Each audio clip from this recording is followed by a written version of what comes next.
पुढचा महत्त्वाचा रिपोर्ट पाहूयात। बारामती लोकसभा मतदारसंघात पवार विरुद्ध पवार असा राजकीय सामना रंगण्याची शक्यता आहे। सुप्रिया सुळेंविरोधात उमेदवार देणार असल्याचं अजित पवार यांनी नुकतंच जाहीर केलंय आणि या पार्श्वभूमीवर सुप्रिया सुळेंसाठी आता खुद्द शरद पवार मैदानात उतरलेत। पाहूयात।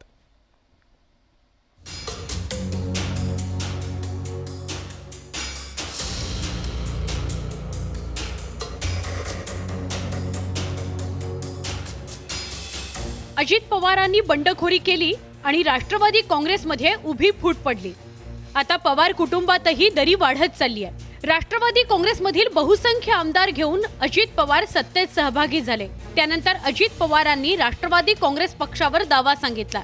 निवडणूक आयोगानेही अजित पवारांच्या बाजूने कौल दिला। राष्ट्रवादी काँग्रेस पक्ष आणि चिन्ह अजित पवारांना मिळालं। पक्ष आणि चिन्हाचा फैसला झाल्यानंतर आता पवार कुटुंबातील संघर्ष चिघळण्याची चिन्ह आहेत। आगामी लोकसभा निवडणुकीत बारामतीतून अजित पवारांच्या पत्नी सुनेत्रा पवारांना उमेदवारी दिली जाण्याची शक्यता आहे। अजित पवारांनी तशा सूचना आपल्या कार्यकर्त्यांना दिल्या।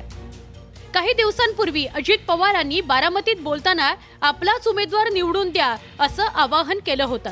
अजित पवारांच्या या मोर्चे बांधणीच्या पार्श्वभूमीवर आता शरद पवार लेकी करता राजकीय आखाड्यात उतरलेत। बारामती लोकसभा मतदारसंघ हा शरद पवारांचा बालेकिल्ला म्हणून ओळखला जातो, पण अजित पवारांच्या बंडामुळे राजकीय समीकरण बदललंय। त्यामुळेच शरद पवार 4 दिवस बारामतीत तळ ठोकून आहेत। 15-15, 10-10, 5-5 वर्ष कधी कुणाला फोन केला नाही, आता फोन करतात। काय कसं चाललंय एवढी विचारपूस कधीच झाली नव्हती। तो डाटा आहे, त्याचा हा पराक्रम आहे। माझे तुम्हाला सांगणे, कुणाचे फोन आले तरी त्याच्यातनं हळवं बनू नका, त्याच्यातनं तुमच्यामध्ये चलबिचल होऊन देऊ नका। उपमुख्यमंत्री अजित पवारांनी बारामती दौऱ्यात काका शरद पवारांवर नाव न घेता खोचक टीका केली होती। लोकसभा निवडणुकीत काही लोक येतील, शेवटची निवडणूक आहे म्हणून भावनिक साथ घालतील, पण त्यांच्या अमिषाला बळी पडू नका असा टोला अजित पवारांनी लगावला होता। पुतण्याच्या टीकेवर काका शरद पवार कोणती प्रतिक्रिया देणार याकडे सगळ्यांचं लक्ष लागून राहिलं होतं, पण आता शरद पवारांनी त्याला 4 दिवसाच्या दौऱ्यातून उत्तर दिलंय। शरद पवार बारामती लोकसभा मतदारसंघातील कार्यकर्ते आणि पदाधिकाऱ्यांच्या भेटीगाठी घेणार असल्याचं बोललं जात आहे।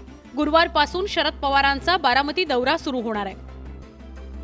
पहिल्या दिवशी ते बारामतीत आढावा बैठक घेणार आहेत। त्यानंतर दुसऱ्या दिवशी म्हणजे शुक्रवारी दौंड मतदारसंघातील कार्यकर्ते आणि पदाधिकाऱ्यांसोबत चर्चा करणार आहेत। शनिवारी इंदापूर मतदारसंघातील पदाधिकाऱ्यांशी बोलणार आहेत, तर रविवारी पुरंदर शहरात शरद पवारांची जाहीर सभा होणार आहे। आगामी बारामती लोकसभा निवडणूक कौटुंबिक वादामुळे प्रतिष्ठेची ठरणार आहे। या निवडणुकीत अजित पवारांना भाजपचं पाठबळ मिळणार आहे, कारण त्यासाठीच इंदापूरचे नेते हर्षवर्धन पाटील यांना राज्यसभेवर पाठवण्याची तयारी भाजपनं केली आहे। आता अजित पवार आणि भाजपचा एकत्रित पराभव करायचा असेल तर खुद्द शरद पवारांना मैदानात उतरणं क्रमप्राप्त आहे। त्यासाठीच शरद पवार बारामती लोकसभेत तळ ठोकून बसणार आहेत। पुण्याहून वैभव सोनवणेसह ब्युरो रिपोर्ट, न्यूज 18 लोकमत। हे सगळे महत्त्वाचे रिपोर्ट पाहिल्यानंतर या बातमीपत्रामध्ये वेळ झाली इथेच थांबण्याची। मात्र ताज्या बातम्यांसाठी तुम्ही पाहत रहा न्यूज 18 लोक।